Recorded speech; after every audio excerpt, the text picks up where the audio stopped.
حضرت ابو ہریرہ رضی اللہ عنہ روایت کرتے ہیں قال جاء رجل الى رسول اللہ صلی اللہ علیہ وسلم کہ ایک شخص نبی کریم صلی اللہ علیہ وسلم کے پاس چل کر آتا ہے اور آ کر سوال کرتا ہے یا رسول اللہ من احق بحسن صحابتی، اللہ کے نبی میرے اچھے سلوک کا یا میرے اچھے رویے کا سب سے زیادہ حقدار کون ہے لوگوں میں سے؟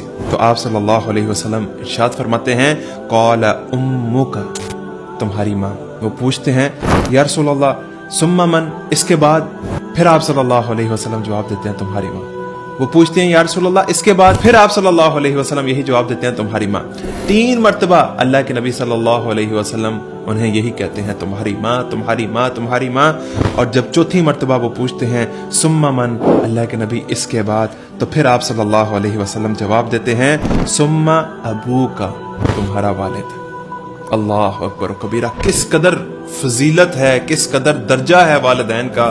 تو جن کے والدین حیات ہیں میں ان سے یہی ریکویسٹ کروں گا کہ اپنے والدین کی زیادہ سے زیادہ خدمت کریں۔